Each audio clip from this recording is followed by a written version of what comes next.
Trump made a promise. Not a suggestion, not a projection, a promise. He stood in front of cameras and told the American people that energy prices, the number that hits every single household, every single month, would drop. And not slowly, not gradually, not after months of policy adjustments and regulatory negotiations, very, very rapidly. Those were his exact words. Very, very rapidly. The moment the fighting in Iran stops, that sentence is doing an enormous amount of work.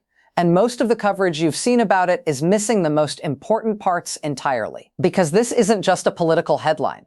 This isn't just a campaign-style statement from a president who understands the power of a bold claim.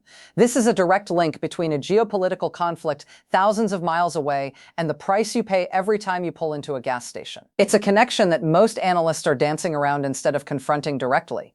And today, we are going to confront it. Because the moment you understand what Trump is actually saying, what the economic logic behind it is, what the geopolitical reality surrounding it is, and what the documented history of oil price behavior during conflict tells us, you will realize that this statement is either one of the most accurate predictions any American president has made in decades, or it is one of the most dangerous promises ever attached to a situation that no single person, no matter how powerful, can fully control. Let's start with the numbers, because the numbers don't lie. When conflict escalates in or around Iran, oil markets respond. They have responded the same way for 50 years, not because analysts decide to be dramatic, not because traders want to create chaos, but because Iran sits on one of the most strategically critical pieces of geography on the planet, the Strait of Hormuz. 17 miles wide at its narrowest point, and through those 17 miles flows approximately 20% of the world's entire oil supply.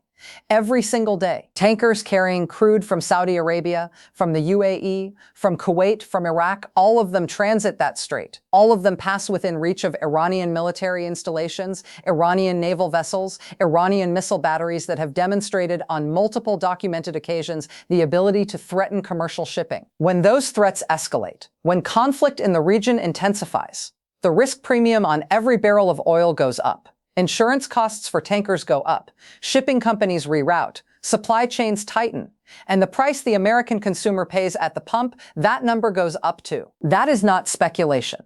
That is documented market behavior going back to the 1970s. So when Trump says prices will drop the moment the fighting stops, he is acknowledging something important. He is acknowledging that the current elevated price environment is partly, not entirely, but partly, a product of geopolitical risk. He is saying that the conflict premium built into every barrel is real, and that removing the conflict removes the premium. Here's what he's not saying. And this is the part that matters. He's not saying what it takes to make the fighting stop. That question, the one about how exactly the conflict ends, on whose terms, at what cost, through what mechanism, that question is the entire story. And it's the question that every analyst, every market strategist, every geopolitical expert is sitting with right now, because the answer to that question determines whether Trump's promise is achievable or whether it is a timeline built on a foundation that nobody fully controls. Let's go back to where this actually started. Because to understand Trump's statement, you need to understand the architecture of the current situation in Iran. The tensions didn't begin yesterday. They didn't begin last month. The structural hostility between the United States and Iran, the sanctions architecture, the proxy conflicts, the nuclear negotiation cycles, the periodic escalations. This is a relationship that has been in a state of managed confrontation for over 4 decades. What changed in the current period is the intensity, the degree to which that confrontation moved from managed to acute. Iran's nuclear program reached thresholds that Western intelligence agencies described as unprecedented in their proximity to weapons-grade capability. That development, combined with Iranian support for proxy forces across the region, created a pressure environment that multiple administrations had been trying to contain, and that the current conflict state represents, in some ways, the partial failure of that containment strategy. When Trump says the fighting needs to stop for prices to fall, he is operating within that context. He is not describing a simple on-off switch. He is describing the resolution of a conflict that has roots going back decades, that involves multiple state and non-state actors, that intersects with the security concerns of Israel, Saudi Arabia, the Gulf states, Russia, China, and the European Union simultaneously. That is the complexity hiding inside the phrase very, very rapidly. And here's where this gets genuinely interesting. Because Trump has a track record on this specific subject that is worth examining carefully. In his first term, Trump withdrew the United States from the Joint Comprehensive Plan of Action, the Iran nuclear deal. He reimposed sweeping sanctions. He authorized the strike that killed Iranian General Qasem Soleimani in January 2020. And through all of those decisions, the oil market responded with the volatility that markets always produce when geopolitical risk escalates. But here's what his supporters will point to immediately, and they're not wrong to point to it. During the Trump years, before the COVID collapse distorted everything, American energy production reached historic highs.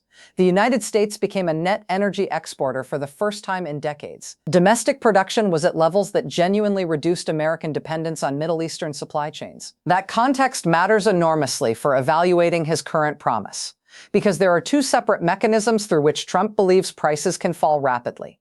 One is the geopolitical mechanism: end the conflict, remove the risk premium, watch futures markets respond within days. The other is the supply mechanism: increase domestic production so aggressively that global price pressure drops independent of what happens in Tehran. His administration has been pushing hard on both levers simultaneously. And the interaction between those two levers is what nobody in mainstream coverage is fully mapping out for you. Let's talk about the supply side first, because this is where Trump's energy policy framework lives and where the most concrete, documentable claims can be evaluated. The phrase "drill, baby, drill" is more than a slogan in the current administration's energy framework. It represents a deliberate, documented policy shift toward maximizing domestic fossil fuel extraction across federal lands, offshore territories, and regulatory environments that the previous administration had tightened. Permit approvals have accelerated. Environmental review timelines have been compressed. The strategic architecture is explicitly aimed at flooding the market with American supply to drive down global prices. Does that strategy work?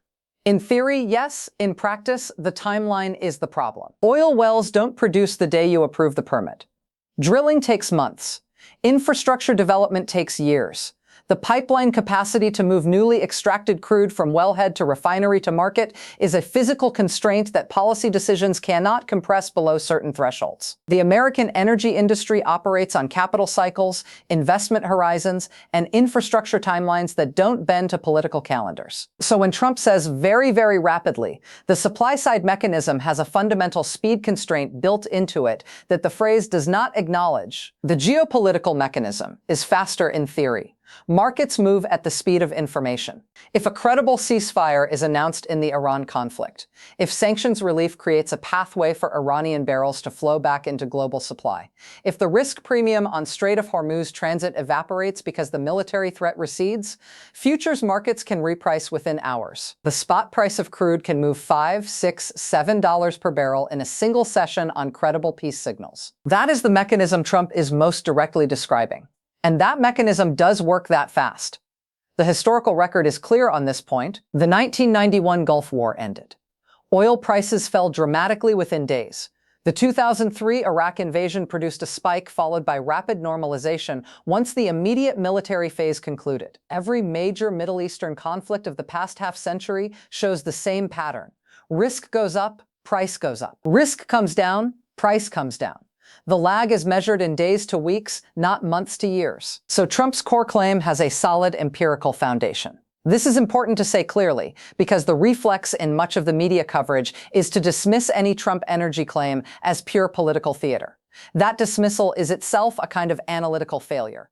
The mechanism he's describing is real. The question, and this is the question that should be keeping everyone awake, is whether the conflict actually stops on any timeline that makes this promise meaningful. Here's what the intelligence community's public assessments tell us. Ending the conflict with Iran is not a matter of a single negotiation, a single agreement, a single signed document that makes military activity cease. The conflict as it currently exists involves Iranian state actors operating directly and Iranian-aligned proxy forces operating across multiple theaters simultaneously.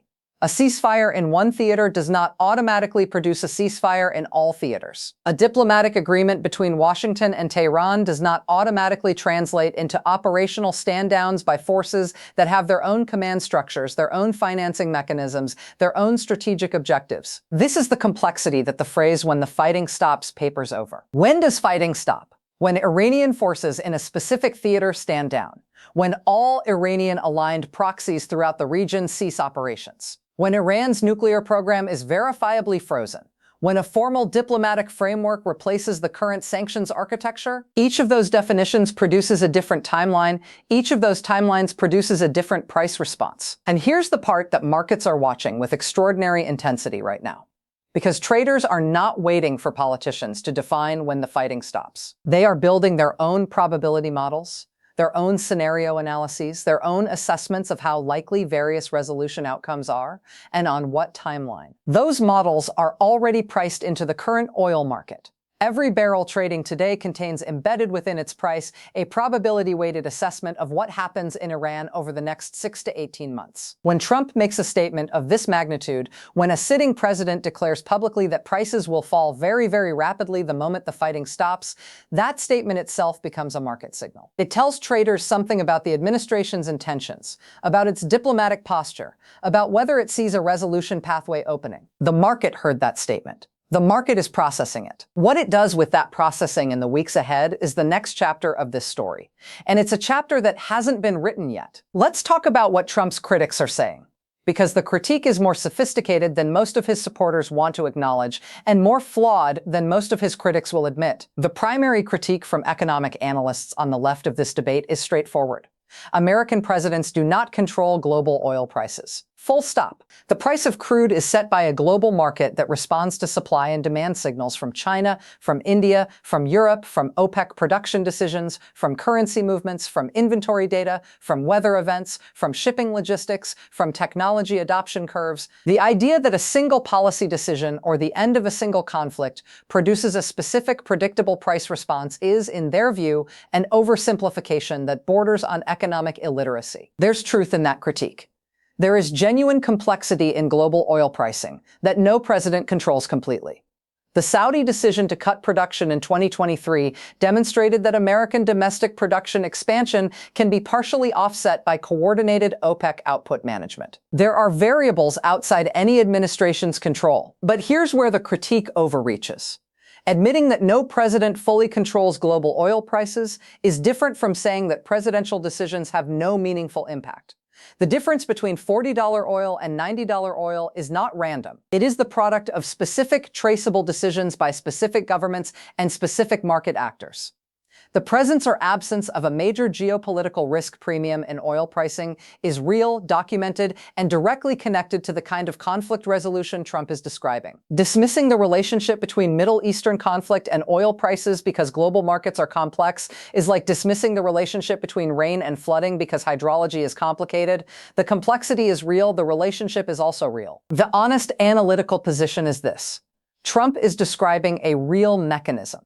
His timeline claim, very, very rapidly, has historical support when the geopolitical mechanism is operating cleanly. His control over whether and when that mechanism activates is more limited than his framing suggests, and the definition of fighting stops carries within it an enormous amount of unresolved diplomatic and military reality. Those are the three things you need to hold simultaneously to understand what is actually being claimed and what is actually at stake. Now, here's the dimension of this story that almost no coverage is touching. And it's the one that matters most for where this goes next. The statement Trump made isn't just a prediction. It's a framing. It's a political architecture. By linking oil prices directly to the Iran conflict, Trump is creating an accountability structure and a narrative structure that has consequences regardless of how the conflict resolves. If the fighting stops and prices fall, Trump claims the credit. He was right. He said it would happen. It happened. That narrative is politically powerful and economically real. If the fighting continues and prices stay elevated, Trump has pre-built an explanation. The prices are high because of the conflict, not because of domestic policy failures, not because of OPEC decisions, not because of demand growth in Asia, because of the conflict. The conflict that, implicit in his framing, his administration is working to resolve. And if the fighting stops but prices don't fall as dramatically or as rapidly as promised, the complexity of global energy markets becomes the explanation. Which is true, but which also conveniently papers over the gap between the promise and the reality. This is the political architecture of the statement, and it's sophisticated. Whether you agree with it or not, it's sophisticated. There's one more layer to this. And it's the layer that energy industry insiders are whispering about but not saying publicly. The fastest path to significantly lower American energy prices isn't geopolitical resolution in Iran, it's a global demand shock. Recessions produce cheap oil, economic slowdowns in China produce cheap oil, trade disruptions that compress manufacturing output across the global economy produce cheap oil. The very tariff and trade conflict dynamics that are simultaneously creating economic uncertainty in global markets, those dynamics are also putting downward pressure on demand projections. Which means there is a scenario, not the scenario anyone wants, but a real scenario where oil prices fall not because of geopolitical resolution, but because the global economy slows down enough to reduce demand faster than supply is being constrained. That is a path to lower prices, but it is not the path Trump is describing. And it is not a path that anyone in the administration is eager to discuss, which means the next 60 days are going to be critical for evaluating this promise. Watch the demand signals coming out of China.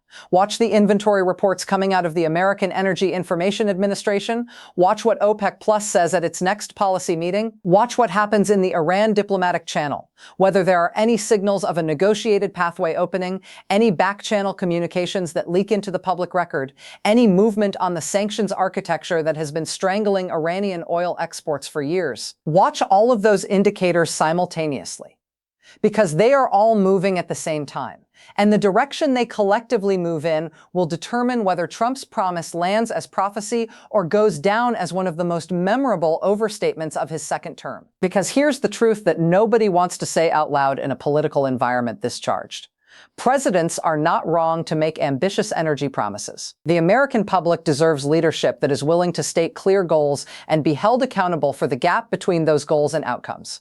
The problem is never the ambition of the promise. The problem is always the complexity that the promise doesn't have room to contain. Very, very rapidly. Those words will either age very well or very poorly. And we are going to find out which one faster than anyone in Washington is currently prepared for. The conflict isn't over. The diplomatic channel is not settled.